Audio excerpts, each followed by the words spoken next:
کی حمد و ثنا اللہ رب العالمین کے لیے، ہر طرح کے درود نبی رحمت شفیع امت صلی اللہ علیہ وسلم کی ذات پر، اور اللہ تبارک و تعالیٰ کی کروڑ کروڑ رحمتوں کا نزول ہو علماء پر، صلحاء پر، اولیاء پر، اور ہمارے ائمہ کرام پر آمین۔ الحمدللہ، رمضان المبارک ماہ نور اپنی برکتیں لٹا رہا ہے اور ہمیں بخشش کے بار بار بہانے عطا فرما رہا ہے۔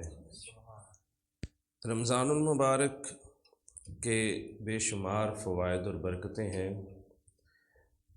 ان میں سے جو روزہ ہے وہ ہم سے کیا تقاضا کرتا ہے، اس کے حوالے سے ایک بات کر کے پھر میں اپنے موضوع کی طرف آؤں گا۔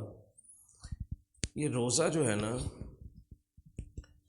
یا رمضان، یہ ہمیں ایک ایسا ایٹماسفیئر، ایک ایسا ماحول فراہم کرتا ہے جس میں ہم اپنے گناہوں کو بڑی آسانی سے چھوڑ سکتے ہیں۔ بعض دفعہ ایسا ہوتا ہے کہ انسان نہ کوئی گناہ چھوڑنا چاہ رہا ہوتا ہے، مگر اس کو ایک اچھا موقع نہیں مل رہا ہوتا، اسے وقت نہیں مل رہا ہوتا گناہوں سے۔ دیکھیے، کوئی بھی ایمان والا ہے نا، کبھی بھی ایسا نہیں ہو سکتا کہ وہ گناہوں سے مطمئن ہو جائے، کبھی ایسا ہو ہی نہیں سکتا۔ اس کے اندر جو ہے وہ ایک عجیب قسم کی ہلچل لگی رہتی ہے، یار کیا تو میں نے گناہ ہی ہے نا، یار گناہ ہو گیا مجھ سے، میں گناہ کر بیٹھا ہوں۔ اب وہ گناہ کرنے کے بعد ایک ندامت کا پیدا ہونا اور پھر اس گناہ کو چھوڑنے کے لیے کوشش کرنا، بندہ کوشش کر رہا ہوتا ہے کہ میں کسی طریقے سے اس گناہ کو چھوڑوں، اب اس کو مناسب موقع نہیں مل رہا ہوتا۔ تو رمضان المبارک ایک ایسا برکتوں والا مہینہ ہے کہ جس مہینے میں ساری نیکیوں کی طرف راغب ہو جاتے ہیں۔ جو گناہ کو چھوڑنا چاہتا ہے وہ اس مہینے میں آسانی کے ساتھ چھوڑ سکتا ہے۔ سبحان اللہ۔ تو یہ ایک موقع ہمیں فراہم کرتا ہے کہ بندے، عام دنوں میں اگر کوئی تم پریشان تھے، گناہ نہیں چھوڑ پا رہے تھے، تو اب تو ساری نیکی کی طرف راغب ہو گئے ہیں، اب ساری اللہ کے راستے میں آ گئے ہیں، تو تم بھی آ جاؤ، کوئی نہیں تمہیں کہے گا، تمہیں پریشان کوئی نہیں کرے گا، نہ یہ کہے گا کہ جناب بڑے عبادت گزار ہو گئے، وہ ساری ہو گئے ہیں عبادت گزار، تو تم بھی آ جاؤ۔ تو پھر اسی طرح جب رمضان میں آ جاؤ گے تو پھر سارا رمضان نیکیاں کرتے رہو گے، گناہ کی عادت بھی چھوٹ جائے گی اور رب گناہوں کو بخش بھی دے گا۔ تو لہذا رمضان المبارک ہمیں ایک موقع دے رہا ہے کہ اپنے گناہوں سے توبہ کر لو، اور توبہ کرنے کے بعد اپنی نیکی کے کام پر استقامت بھی حاصل کر لو۔ دیکھیں، میں اکثر یہ بات عرض کیا کرتا ہوں کہ ہم گناہ گار لوگ ہیں اور قدم قدم پہ گناہ کرنے والے ہیں، تو کیوں نہ ہم وہ نیکیاں تلاش کریں جو نیکیاں کرنے پر بھی قدم قدم پر اللہ نیکی عطا فرماتا ہو۔ ایسا کرنا چاہیے نا جی۔ دنیاوی لحاظ سے تو ہم بڑی کوشش کرتے ہیں کہ فلاں کاروبار کر لیں تو وہاں پہ زیادہ نفع ہوگا، مشقت تھوڑی ہے اور نفع زیادہ ہے، اور دینی لحاظ سے بھی تو بندے کو کوشش کرنی چاہیے نا جی، وہ نیکی کرے کہ جس کے بدلے مشقت تھوڑی ہو، اللہ اجر زیادہ عطا فرماتا ہو۔ انہی نیکیوں میں سے ایک نیکی ہے مسلمان بھائی کی عیادت کرنا۔ عیادت کرنا، یہ نیکی بڑی ختم ہوتی چلی جا رہی ہے۔ کوئی بیمار ہو جائے نا تو پہلی بات تو یہ ہے کہ ہم سمجھتے ہیں کہ جو بیمار ہے تو میں بھی بیمار ہے، ایڈی کیڑی گل ہے، اسی بھی بیمار ہوئے سا، جو بیمار ہو گئے تھے کہ یہ بات نہیں دیکھنی ہوتی کہ فلاں بیمار ہوا ہے تو ٹھیک ہے، میں بھی بیمار ہوا تھا یا ہمارے گھر بھی فلاں بندہ بیمار ہے۔ نہیں، آپ یہ دیکھیں کہ آپ کو نیکی کرنے کا موقع مل گیا ہے۔ سبحان اللہ۔ آپ کو موقع مل گیا، اور نیکی بھی کوئی چھوٹی نیکی نہیں ہے، نیکی بھی بہت بڑی نیکی ہے۔ نبی کریم صلی اللہ علیہ وسلم نے ارشاد فرمایا، آج میرے صحابہ میں سے کسی نے جنازہ پڑھا ہے کسی کا؟ حضرت ابوبکر صدیق رضی اللہ تعالیٰ عنہ عرض کرنے لگے، حضور میں نے جنازہ پڑھا ہے۔ اچھا، آج کسی نے مسکین کو کھانا کھلایا ہے؟ حضور میں نے کھانا کھلایا۔ آج کسی نے روزہ رکھا ہے؟ حضور میں نے روزہ رکھا ہے۔ آج کسی نے مسلمان کی عیادت کی ہے؟ حضور میں نے عیادت کی ہے۔ تو حضور فرماتے جو مومن مسلمان یہ چاروں کام کر لیتا ہے، اللہ تبارک و تعالیٰ اس کو جنت عطا فرما دیتا ہے۔ سبحان اللہ۔ تو دیکھیں، بندہ بیمار ہوا ہے تو ہم تو ایک میسج بھی نہیں کرتے، ہم تو وہ ایک میسج کر کے چلے، اگر کوئی بڑی کوئی کر لیتا ہے نا تو وہ میسج کر کے ایک وائس میسج ریکارڈ کرواتا ہے، جناب پتہ چلا بیمار ہو گئے ہیں اور اللہ آپ کو صحت عطا فرمائے، تو بس اتنا سا اس میسج سے وہ والا اجر نہیں ملنا جو اجر میں ابھی آپ کو بتانے لگا ہوں۔ حضور نے فرمایا جو مسلمان بھائی کی عیادت کے لیے جاتا ہے، جتنی دیر مسلمان بھائی کی عیادت میں مصروف رہتا ہے وہ ایسے ہے جیسے جنت کے باغوں میں چہل قدمی کر رہا ہے۔ چہل قدمی کر رہا ہے، یہ چھوٹی بات تو نہیں ہے نا جی، دنیا میں رہتے ہوئے جنت کے باغوں میں چہل قدمی۔ اور یہ باتیں جتنی بھی ہیں یہ صحیح حدیث سے ثابت ہے، اور فرمانے والے میرے آقا کریم صلی اللہ علیہ وسلم، کسی مولانا صاحب نے، کسی پیر صاحب نے، حضرت صاحب نے نہیں کہی، یہ امام الانبیاء کا ارشاد ہے، یہ حضور کی بات ہے۔ بلکہ یہاں تک حضور نے ارشاد فرمایا کہ جو مسلمان کسی مسلمان کی عیادت کی، دیکھیں کچھ حقوق ہے نا مسلمان کے دوسرے مسلمان پہ، ہمیں تو خیر مسلمان کے حقوق دور کی بات، ہمیں یہ نہیں پتہ کہ ہمارے والدین کے ہمارے اوپر حقوق کتنے ہیں، ہماری اولاد کے ہمارے اوپر حقوق کتنے ہیں، بہن بھائیوں کے حقوق کتنے ہیں۔ بڑی معذرت کے ساتھ ایک بڑی اہم بات میں عرض کرنے لگا، وہ یہ کہ جب ہم کسی بچے کو بیرون ملک رخصت کر رہے ہوتے ہیں اور ذہن میں صرف ایک ہی بات ہوتی ہے کہ بھئی اس کا جو ہے وہ مستقبل اچھا ہو جائے گا، اس کے آنے والے دن اچھے ہو جائیں گے، مگر ہم یہ نہیں سوچتے کہ یہ بیچارہ جا تو رہا ہے، یہ کتنے حقوق پامال کر کے جا رہا ہے۔ ماں باپ کا حق پامال ہو گیا ہے، بہن بھائیوں کا حق پامال ہو گیا ہے، بیوی بچوں کا حق پامال ہو گیا۔ تو میں تو اکثر یہ دعا کیا کرتا ہوں، یا اللہ کوئی بھی بندہ پردیسی نہ ہو، میرے مالک ہمارے دیس میں ہی ہمیں ایسا رزق عطا فرما کہ ہم کسی کے حقوق کو پامال کر کے دنیا سے، یا اس کم از کم اپنے ملک سے نہ جائیں، ہم اپنے والدین، اولاد، بہن بھائیوں کے حقوق پورے کرتے ہوئے دنیا سے جائیں۔ تو یہ صرف ایک چیز ہے نا جی، دیکھیں پتہ وہ بھی نہیں ہے، کنفرم یہ بھی نہیں ہے کہ یہ جب کسی ملک میں جا رہا ہے تو اس کے جانے کے بعد حالات اچھے ہو جائیں گے، اس کے جانے کے بعد جو ہے وہ دولت کے انبار لگ جائیں گے، یہ بھی کوئی نہیں پتہ ہوتا۔ مگر حقوق کتنے ہم پامال کرتے ہیں، ماں باپ کے حق دیکھیں نا، ماں باپ اگرچہ ساری اولاد ہے مگر ہر اولاد کا مقام، ہر اولاد کے ساتھ محبت وہ الگ الگ ہوتی ہے والدین کی، اور بہن بھائیوں کی بھی محبت، ہر بہن بھائی کی دوسرے کے ساتھ جو محبت ہے وہ الگ الگ ہے، کوئی کسی کا مقام نہیں لے سکتا۔ تو اللہ تعالیٰ تمام جو پردیسی ہیں ان کے لیے بھی آسانیاں پیدا فرمائے، اور مالک میرے دیس میں وہ فضا، جو وہ فصل بہار پیدا فرمائے کہ کوئی بھی بندہ پردیسی نہ ہو، اللہ آسانیاں پیدا فرمائے۔ حضور نے فرمایا جو کسی کی عیادت کے لیے جاتا ہے، شام کے وقت جائے تو صبح تک، اور صبح کے وقت جائے تو شام تک، اللہ تبارک و تعالیٰ کے معصوم فرشتے اس عیادت کرنے والے کے لیے مغفرت کی دعا مانگتے رہتے ہیں۔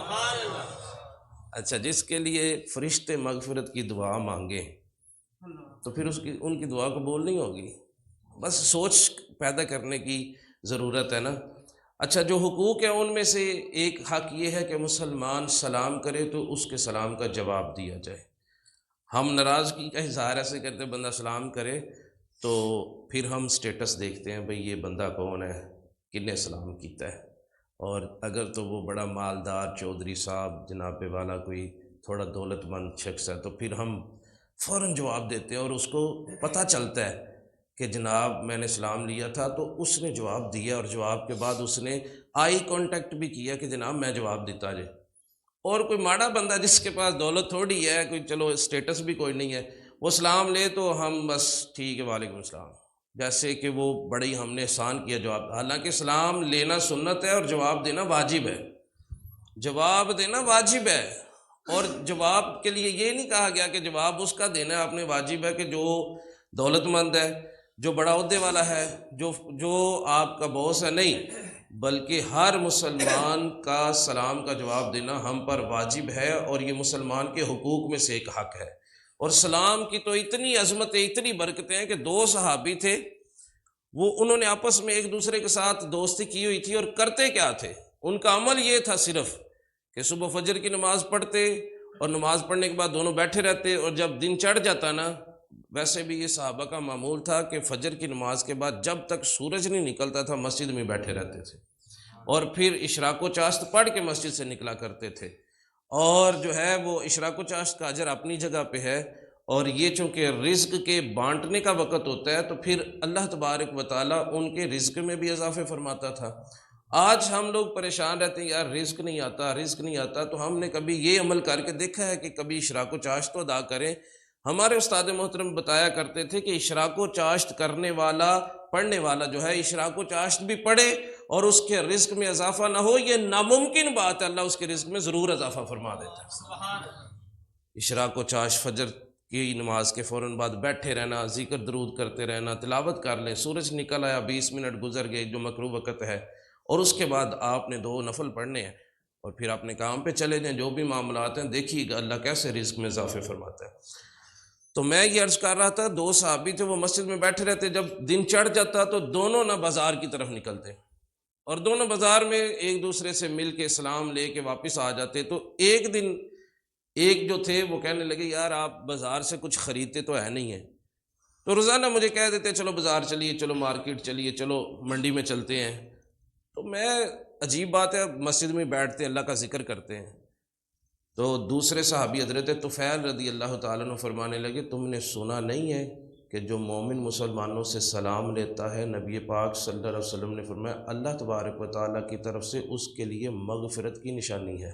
سبحان اللہ۔ تو میں تو کچھ بھی خریدنے نہیں جاتا، میرا مقصد کوئی خرید و فروخت نہیں ہوتا، میں تو صرف سلام لینے کے لیے جاتا ہوں، سلام لینے کے لیے۔ حضرت عبداللہ بن سلام رضی اللہ تعالیٰ عنہ فرماتے جب میں مسلمان ہوا تو میں نے پہلی بات جو حضور سے سنی تھی نا، مدینہ طیبہ میں حضور تشریف لائے، میں حضور کی مجلس میں گیا، جو پہلی بات میں نے حضور کی زبان اقدس سے سنی تھی، صحابہ کو درس ارشاد فرما رہے تھے، تو میں جا کے بیٹھ گیا تو میں نے یہ بات سنی کہ حضور نے فرمایا جو شخص مسلمانوں کو سلام لیتا ہے، مسلمانوں سے سلام کرتا ہے، آتے جاتے کو سلام لیتا ہے اور لوگوں کو کھانا کھلاتا ہے، اور تیسرا عمل یہ کرتا ہے رات کو جب لوگ سو جاتے ہیں تو اٹھ کے اللہ کی عبادت کرتا ہے، وہ جنت میں اللہ تبارک و تعالیٰ کی رحمت کے سائے میں داخل ہو جائے گا، آسانی کے ساتھ جنت میں داخل ہو جائے گا، آسانی کے ساتھ۔ 3 عمل ہیں، سلام لینا، بھوکے کو کھانا کھلانا، اور رات کو جب سب سو جاتے ہیں پھر اللہ کے حضور نوافل ادا کرنا، تو اتنی آسانی اس کے بدلے مل جاتی ہے۔ پھر حقوق میں سے ایک حق یہ عیادت والا بھی ہے، اس پہ میں بات کرتا ہوں، اور پھر اگر دنیا سے رخصت ہو جائے تو اس کا جنازہ پڑھا جائے، اور اگر وہ جو ہے وہ مقروض ہو جائے تو اس کے قرضہ ادا کرنے میں اس کی مدد کی جائے۔ تو عیادت کی جہاں تک بات ہے نا، ایک بچہ جو ابھی مسلمان نہیں ہوا تھا، مذہب اس کا یہودی ہے، نبی پاک صلی اللہ علیہ وسلم کی خدمت کیا کرتا تھا، ایک عرصہ خدمت کرتا رہا۔ نبی کریم صلی اللہ علیہ وسلم مسجد نبوی میں تشریف لاتے، حضور کے نالانے پے کو اٹھا لیتا اور اپنے سینے سے لگا لیا کرتا، سبحان اللہ، اٹھا کے سینے سے لگا لیتا، اور جب حضور واپس تشریف لاتے تو حضور جب واپس باہر تشریف لانے لگتے تو فوراً نالین جو ہیں وہ حضور کے سامنے رکھ دیتا اور حضور جو ہے اس کو استعمال فرما لیا کرتے۔ کتنی بہترین نوکری اس کو مل گئی تھی، کتنی بہترین نوکری، اور کبھی بھی کسی صحابی نے منع نہیں کیا تھا، کبھی بھی جو ہے وہ حضور نے بھی اس کو جو ہے وہ یہ نہیں کہا کہ یار تو کلمہ ہی پڑھ لے۔ ہمارے ہاں تو ہم فورس کرتے نا، ہمارے ہاں تو ہم بڑی جلدی جو ہے وہ اپنے پلے کچھ نہیں ہوتا اور دوسرے کو کہتے ہیں یہ امام اعظم ہی بن جائے جلدی جلدی۔ ہم تو دوسرے، اگر ہماری داڑھی تھوڑی لمبی ہو گئی ہے تو ہم فوراً سے دوسرے لوگوں سے نفرت کرنا شروع کر دیں، لے دسو ہے نماز بھی کو نہیں پڑھتا، داڑھی بھی پوری نہیں رکھی، تے اس طرح تے ہو۔ اور بھائی تو اپنا کردار تو دکھا اسے، پھر دیکھ کیسے وہ بھی تیری طرح دین کے راستے پہ چل پڑے گا۔ ہم اپنا کردار کو نہیں دکھاتے۔ ہمارا معاملہ یہ ہے کہ جیسے وہ بڑی مشہور مثال ہے کہ وہ یہ شمالی علاقہ جات میں وہ شریعت نافذ کرنے والوں نے وہ بائی فورس جو ہے وہ گولی کی نوک پہ لوگوں کو کلمہ پڑھانا شروع کیا، تو وہاں پہ بڑے واقعات ایسے ہوئے، وہ جا کے کہتے بھائی کلمہ پڑھو، انہوں نے کہا اچھا چلو پڑھا دو، انہوں نے کہا مینوں نہیں ہوتا تو پڑھ کلمہ۔ تو ہمارے معاملات ایسے ہی ہیں، ہمارے پاس کچھ نہیں ہوتا اور دوسرے کے بارے میں سمجھتے ہیں کہ کہتے ہیں کہ بس یہ جدی چھیتی ہو سکتا ہے، تہجد گزار بھی ہو جائے۔ وہ بھائی حضور کا ذرا اسوہ کامل تو پڑھ کے دیکھو، وہ یہودی بچہ ایک عرصہ حضور کی خدمت کرتا رہا، ایک دن حضور نے دیکھا کہ میں مسجد نبوی میں آیا ہوں تو وہ بچہ نظر نہیں آیا۔ حضور نے پوچھا وہ کدھر ہے؟ بتایا گیا حضور وہ تو بڑا سخت بیمار ہے، شدید علیل ہے۔ تو نبی پاک صلی اللہ علیہ وسلم نے یہ تو نہیں فرمایا کہ مطلب یہ تو غیر مسلم ہے، یہ تو یہودی ہے تو میں پھر ان کی کرا، وہ تو ٹھیک ہے جائے دنیا سے۔ حضور نے فرمایا چلو اس کی عیادت کے لیے جاتے ہیں۔ وہ کتنا خوش قسمت تھا، وہ کتنا خوش قسمت تھا جس کی عیادت کے لیے حضور تشریف لے آئے، کتنا خوش قسمت تھا۔ حضور تشریف لے گئے، نبی کریم صلی اللہ علیہ وسلم نے اس بچے کی عیادت کی، حضور کو پتہ تھا کہ اس مرض سے یہ جو ہے وہ بچ نہیں پائے گا، حضور نے فرمایا کلمہ نہیں پڑھ لیتے کہ تمہارا خاتمہ ہی اچھا ہو جائے۔ اس نے نا اپنے والد کی طرف نگاہ کی، والد بھی ساتھ کھڑا تھا، تو والد کہنے لگا ابو القاسم جیسا کہتے ہیں ویسے ہی کر لو۔ اس نے کلمہ پڑھا، اور جب حضور واپس تشریف لائے اور رات کے وقت اس کا انتقال ہو گیا، اور حضور نے فرمایا تھا کہ اگر اس کا انتقال ہو جاتا ہے تو مجھے خبر دینی ہے، میں نے خود جنازے کے لیے آنا ہے۔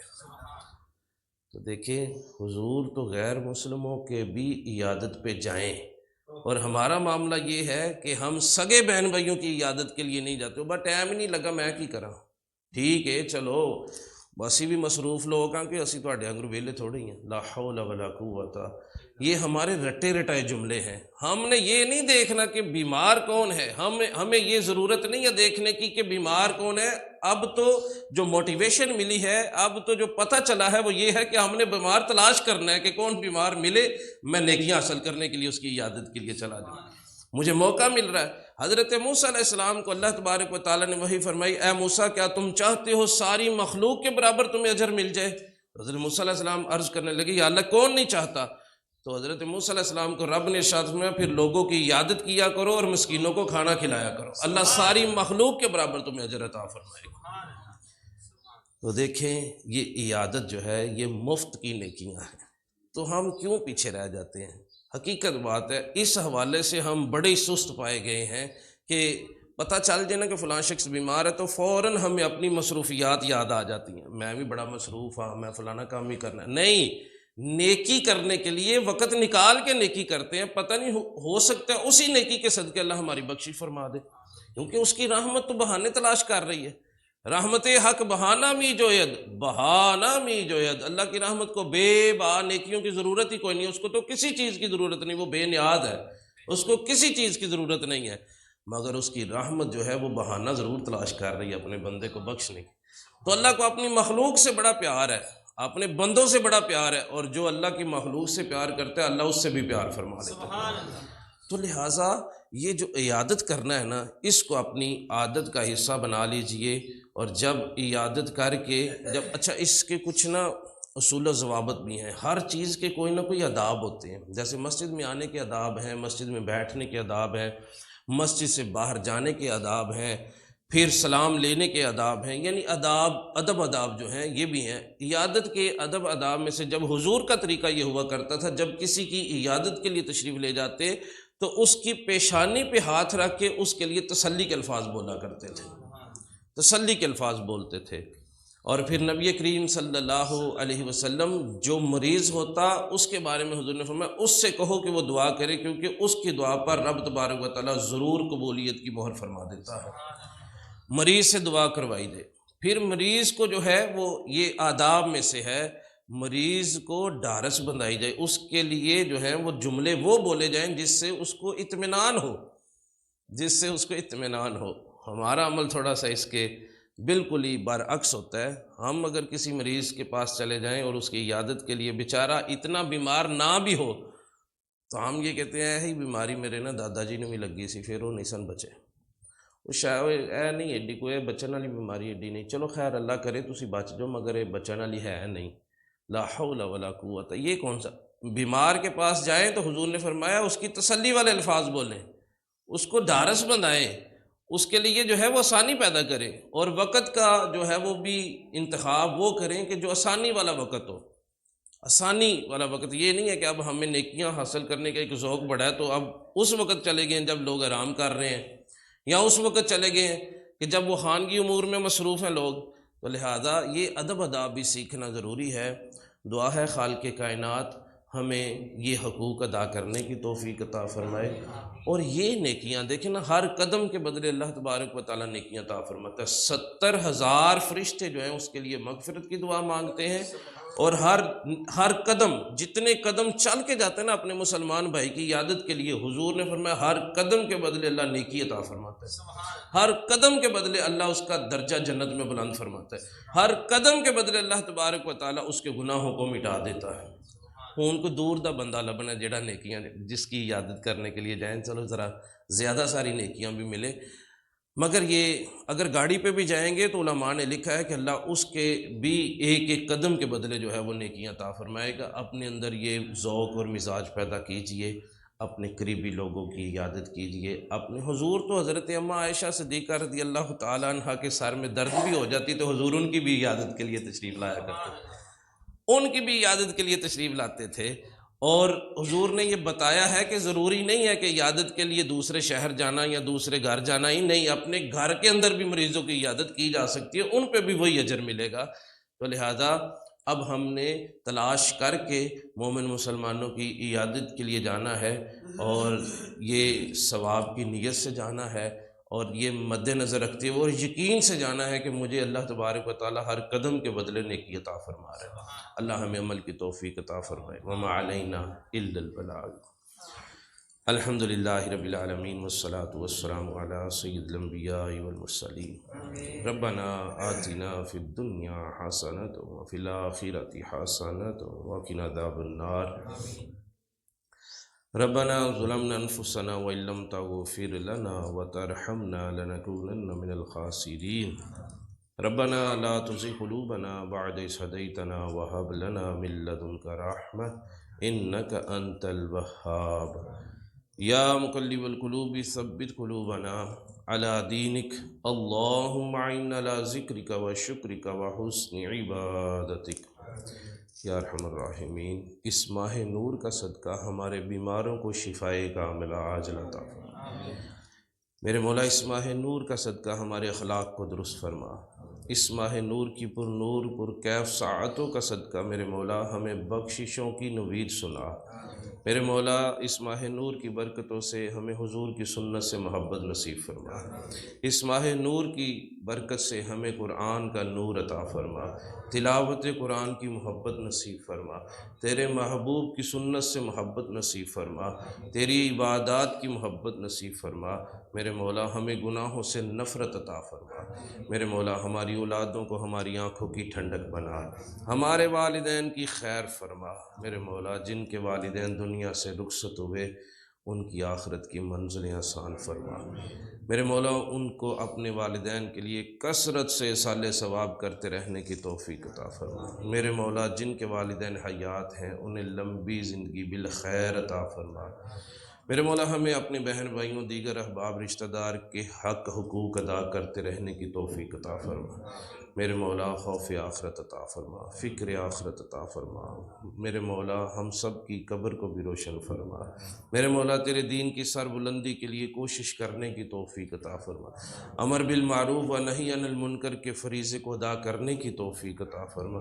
میرے مولا تیرے اس گھر کے ساتھ محبت کرنے کی توفیق عطا فرما، اس کی آباد کاری کے لیے تن من دن قربان کرنے کی توفیق عطا فرما۔ میرے مولا یہ جو ہم عمل کر رہے ہیں یہ خالص تیری رضا کے لیے کرنے کی توفیق عطا فرما۔ ہمیں جتنے بھی نیک اعمال کرتے ہیں ان میں اخلاص کی دولت نصیب فرما، خالصتاً صرف تیری رضا کے لیے عمل کرنے کی توفیق عطا فرما۔ میرے مولا جھوٹ کی، بد چغلی، وعدہ خلافی، خود پسندی اور تکبر سے بچنے کی توفیق عطا فرما۔ میرے مولا خود پسندی اور تکبر سے بچنے کی توفیق عطا فرما۔ ان باطنی امراض سے ہم سے دور فرما، ظاہری باطنی جسمانی ذہنی تمام بیماریوں سے حفاظت فرما۔ میرے مولا ہم جانتے ہیں کہ ہماری عبادات تیرے معیار کے مطابق نہیں ہیں، ہماری عبادات کی طرف نہیں بلکہ اپنے محبوب کی طرف دیکھ۔ میرے مولا تیرے محبوب کا وسیلہ، تیرے محبوب کے امتی ہیں، ہم بڑے ناتواں ہیں، ہم بڑے کمزور سے ہیں۔ میرے مولا جیسے بھی ہیں تیرے محبوب کے امتی ہیں، اور ہماری عبادات جیسی بھی ہیں میرے مولا اپنے محبوب کے وسیلے سے ان کو قبول فرما۔ یا اللہ ہماری عبادات کو اپنی بارگاہ میں شرف قبولیت عطا فرما۔ سبحان ربک رب العزت عما یصفون وسلام علی المرسلین والحمد للہ رب العالمین۔ جب تمہیں واپسی ہو یا اللہ سامنے ہو جلوہ مصطفیٰ اور لب پہ ہو لا الہ الا اللہ محمد رسول اللہ صلی اللہ علیہ وسلم۔ تبارک و تعالی